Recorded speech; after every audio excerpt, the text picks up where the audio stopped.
Hello and welcome back. This is video number 8 and we're going to talk about alt tags.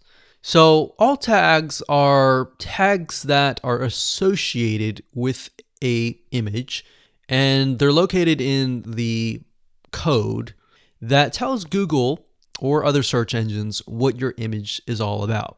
So like we talked about in the previous video, Google and other search engines will look at your file name, but they'll also look at your alt tag. So it looks at a variety of variables, and that's why we have the checklist here to make sure that they all add up. So very similarly to the file name, the alt tag is a keyword that will be found in the source code.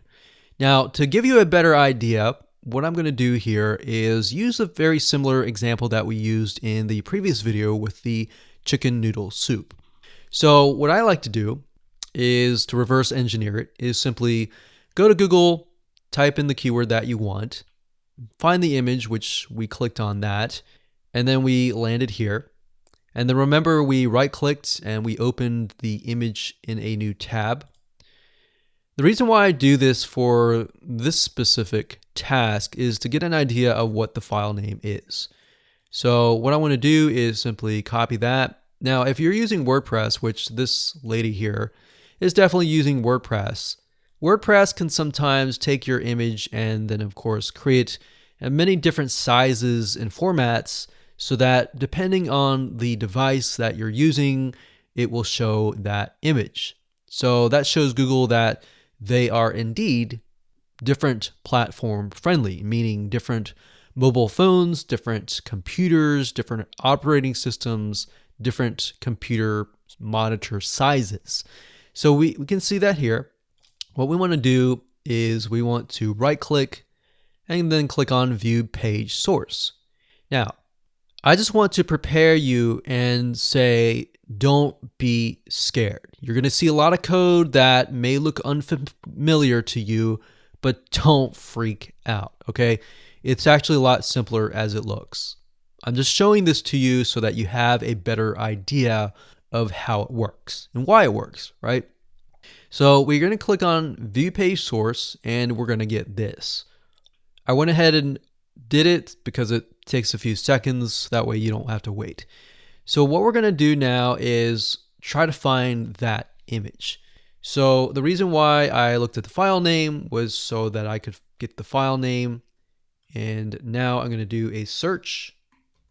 So I'm using a Windows computer. I'm going to do a search for that file name. So there it is. All right. So I'm going to zoom in here so that you can see it a little bit better. So now let me do a search for that file and we can see it there. Now, like I said, with WordPress, it's going to create several different sizes. So we see that here.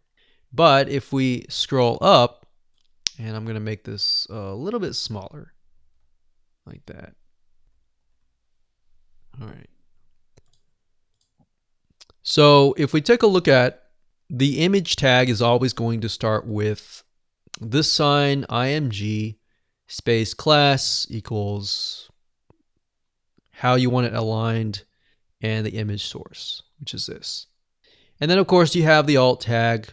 So this is telling Google, okay, how big it is, you know, how it's aligned in the content and the content that surrounds it.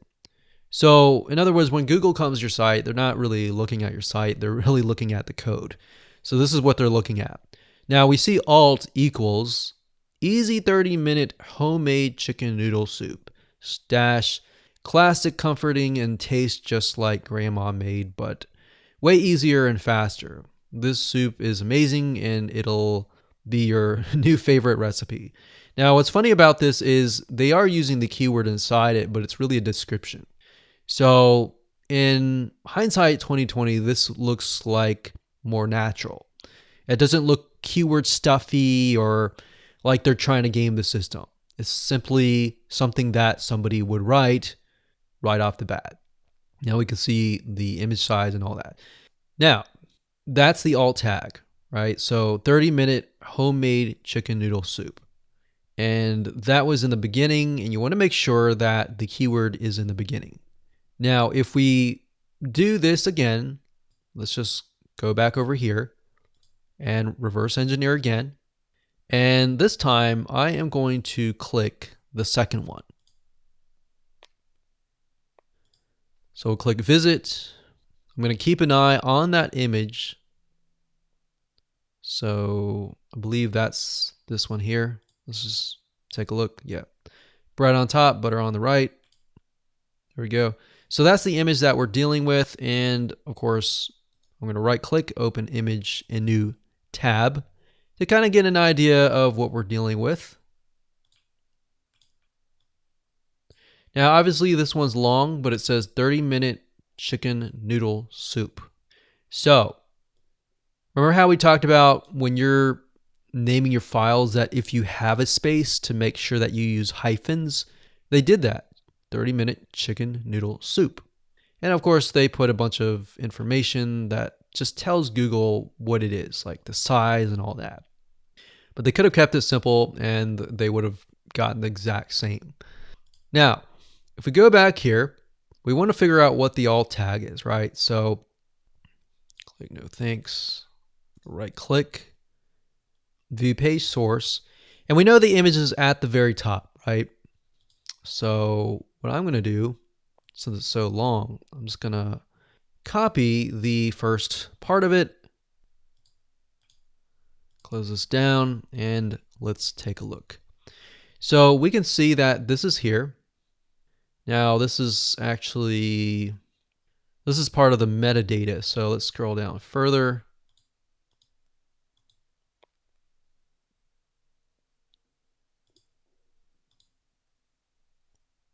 Okay. So if they were our competitor, we can get an idea and we can see that they are definitely using, it looks to me like a Yoast SEO plugin or some sort of SEO plugin that is creating all this metadata. And metadata essentially is data that the search engines use. Okay, so this one's a little bit more difficult to see. Let's see, alt. Okay, so after looking for a few more seconds, I found it here. This is here. So if you're thinking, well, this looks too complicated, just try another image. All right, go to a different image, get an idea. And I'm really just showing you this as a way to reverse engineer it to give you a better idea of how it works. You don't have to necessarily do this yourself, but this is a good way to figure out what your competitors are doing. So we can see here, it says IMG, and let me zoom in just a little bit.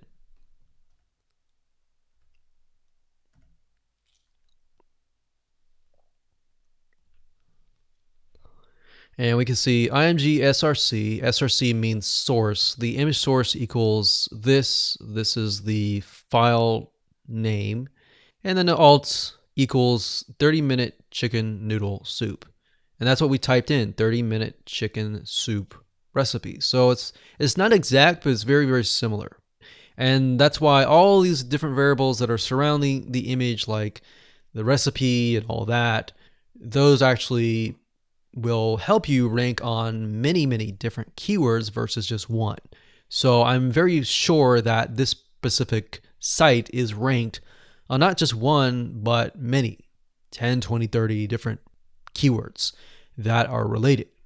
So that's why alt tags are so important. So you can see here, the file names here, the alt tags here, and that those two work hand in hand.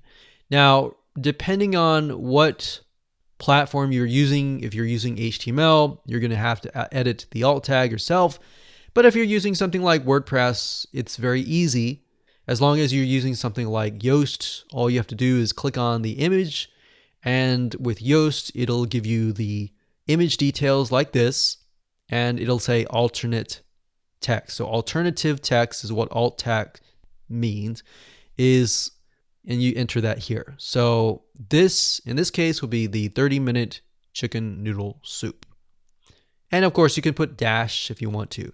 Now, bear in mind that not only is this going to be search engine friendly, but it's also going to be handicapped friendly as well. So folks who are maybe blind and they are using special software to allow them to hear what is going on the website, if you have an alt tag or alt text, it'll tell them what the image is going to look like.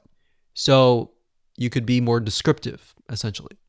So hopefully that gives you a better idea on why the alt tag is important and how to edit within your site.